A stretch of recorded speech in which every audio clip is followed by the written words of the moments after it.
కల్తీ నెయ్యి విషయంలో మాజీ టీటీడీ చైర్మన్ సుబ్బారెడ్డి గారికి నోటీసులు అందాయి. అలాగే భూమన కరుణాకర్ రెడ్డి గారు గతంలోనే స్వామివారి ఆలయం దగ్గరికి వెళ్ళి చేతిలో హారతి వెలిగించుకొని ప్రమాణం చేస్తున్నాను అంటూ కూడా ఇలాంటి కార్యక్రమాలు చేశారు.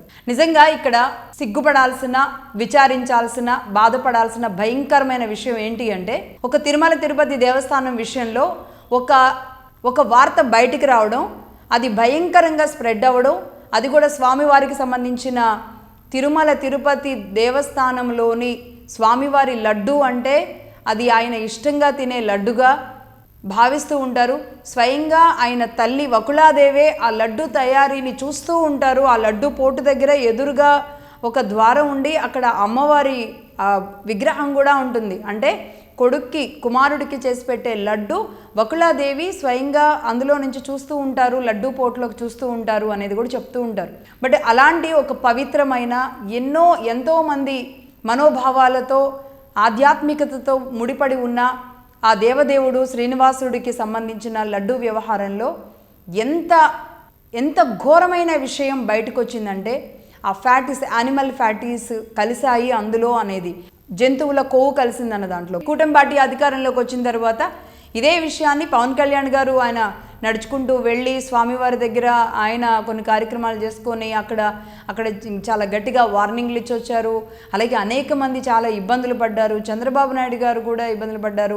ఒక రకంగా పూజారులంతా అక్కడ ఒక ప్రక్షాళన గావించారు. మళ్ళీ కొత్త కంపెనీకి నెయ్యి ఇచ్చారు. ఇదంతా జరిగింది. బట్ దీని నుంచి కాస్త కోలుకుంటూ ఉంటున్న ఈ సమయంలో మళ్ళీ ఈ వార్త వచ్చినప్పుడల్లా మళ్ళీ ఒక్కొక్క మనసులంతా కూడా నిజంగమైన స్వామివారి భక్తులకి మనసు చిముక్కుమంటూ ఉంటుంది. ఇలాంటి విషయాలను కూడా కోట్ల మంది భక్తులతో ప్రపంచంలోనే ఒక అత్యంత ప్రతిష్టాత్మకమైన దేవాలయంగా శ్రీనివాసుడు అటు విరాళాలు కానీ, భక్తుల సంఖ్య కానీ, భక్తుల సమస్యలు తీరడంలో కానీ స్వామిని అంత నమ్ముకొని అక్కడికి వస్తూ ఉంటారు. అది కూడా ఆంధ్రప్రదేశ్ లాంటి చోట అంత పవిత్రమైన దేవాలయం ఉంది అంటే ఇక్కడ నేను 2 అంశాలు చెప్పబోతున్నాను. సుబ్బారెడ్డి గారు ప్రెస్ మీట్ పెట్టారు. ఈ క్రమంలో ఆయన అంటే నువ్వంటే నువ్వు అన్నట్టుగా అధికారులు ఏం చెబుతున్నారు, అధికారంలో ఉన్న ప్రభుత్వం ఏం చెబుతుంది, ఆనాటి అధికారంలో ఉన్న నాయకులు, వైసీపీ నాయకులు, నేటి ప్రతిపక్ష నాయకులు వీళ్ళేం చెబుతున్నారు, ఈ మూడింటిని క్రోడీకరిస్తే సుబ్బారెడ్డి గారు మళ్ళీ ఇప్పుడు కొత్త అంశాన్ని తీసుకొచ్చారు. అసలు 2014 నుంచే కల్తీ జరగడం మొదలైంది. ఈ యానిమల్ ఫ్యాట్ అనేది అందులో ఉంది. ఇది ఎంతోమంది భక్తులతో ముడిపడి ఉంది. నా డౌట్ ఏంటంటే 2014 నుంచే నడుస్తుంది ఇది. ఎందుకంటే వాళ్ళ టైంలోనే ఆ కంపెనీకి ఇచ్చారు కాబట్టి జరిపితే అప్పటి నుంచి విచారణ జరపాలి. లైవ్ డిటెక్టివ్ పరీక్షకి నేను సిద్ధంగా ఉంటాను అని కూడా ఆయన చెప్తున్నారు. అంటే ఈ కోర్టులో నుంచి బాల్ ఆ కోర్టులోకి, ఆ కోర్టులో నుంచి బాల్ ఈ కోర్టులోకి ఇది జరుగుతుంది. కూటమి ప్రభుత్వం ఈ విషయాన్ని చాలా స్పష్టంగా చెప్పింది. చంద్రబాబు నాయుడు గారు కూడా కాకతాళీయంగా ఆయన అసెంబ్లీలో అనేయడం, ఆ తర్వాత ఆ విషయం బయటికి రావడం, ఎంతోమంది చాలా బాధపడడం అంతా జరిగింది. కానీ నిజంగానే అపచారం జరిగింది. ఇది హిందూ మతం, సనాతనం. అపచారం జరిగినా ఎంత పెద్ద బాధనైనా, ఎన్ని దెబ్బలనైనా తినగలిగిన శక్తి దానికి ఉంది. నిజంగానే స్వామి అంటే నేనేమైనా ఆ ఫ్యాటీ జంతువుల ఫ్యాట్ నేను తినేసానా అని ఎవరు బాధపడలేదు. అయ్యయ్యో స్వామికి అలాంటిది పెట్టారా అని బాధపడ్డారు.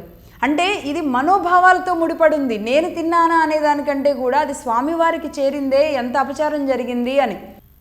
దీని విషయంలో నిజంగా భక్తులుగా ఉన్నవాళ్ళు దీన్ని భరించాలి. కానీ ఇక్కడ చకచకా చర్యలు తీసుకొని జరిగిన తప్పుని ధైర్యంగా బయటపెట్టి తప్పు చేసిన వాళ్ళకి ధైర్యంగా శిక్ష వేయాల్సిన పని ఎవరు చేయాలి అంటే సిట్ చేయాలి.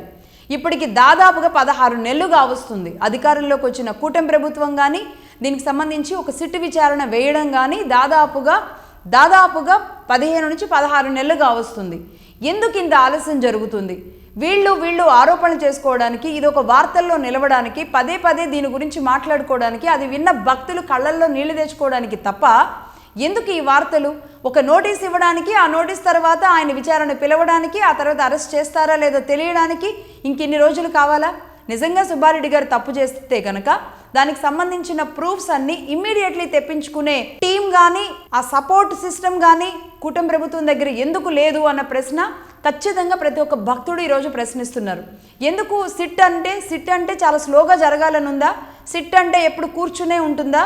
కదలకుండా ఉంటుందా? సిట్ ఎందుకు ఫాస్ట్గా తీసుకోకూడదు? ప్రతి దానిని ఇలా ఆలస్యం చేసుకుంటూ పోతే ప్రజలకి ఎలా దీని మీద నమ్మకం ఉంటుంది?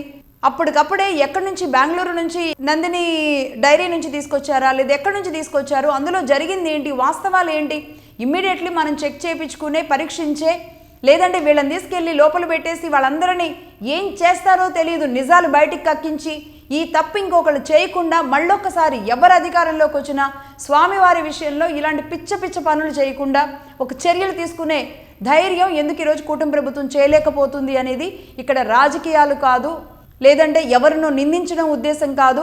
ఎందుకు చర్యలు తీసుకోలేకపోతున్నారు, ఎందుకు త్వరగా విచారణ జరుపుకోలేకపోతున్నారు? రాజకీయ పబ్బానికో, రాజకీయ విషయాలకో ఒక లడ్డూని మధ్యలో పెట్టి వీళ్ళు ఈ లడ్డూని అటు విసిరి, ఆ లడ్డూని ఇటు విసిరి మాత్రం ఆట ఆడుకోవద్దు అని చెప్పడమే మగధా న్యూస్ ఉద్దేశం. ఇది స్వామివారి భక్తుల కోణంలో ఆలోచిస్తే కనుక అటు సిట్టుకు కానీ, కూటమి ప్రభుత్వానికి కానీ, లేదా ప్రతిపక్ష నాయకులకు కానీ, సుబ్బారెడ్డి గారు లాంటి మహానుభావులకో, లేదంటే భూమన కరుణాకర్ రెడ్డి గారు లాంటి వాళ్ళకో కానీ అందరికీ ఒక రకంగా చేతులెత్తి నమస్కరించి చెబుతున్న అంశం. లడ్డూ విషయంలో ఆయన అన్నారు ధైర్యంగా నేను వస్తాను లై డిటెక్టివ్ పరీక్షకు కూడా అని. ఓకే, అలాంటి ఆయన మరి తీసుకువెళ్ళి విచారించండి, సరిపోతుంది.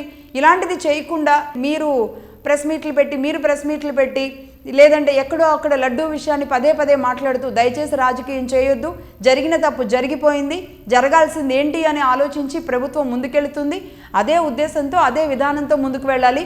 వాళ్ళని కొట్టడానికి, అంటే ఒక పార్టీ పరంగా కొట్టడానికి దయచేసి తిరుపతి లడ్డూను మాత్రం ఏ ఒక్కరూ వాడుకోవద్దు అని చెప్పడమే ఫైనల్గా మా ఉద్దేశం.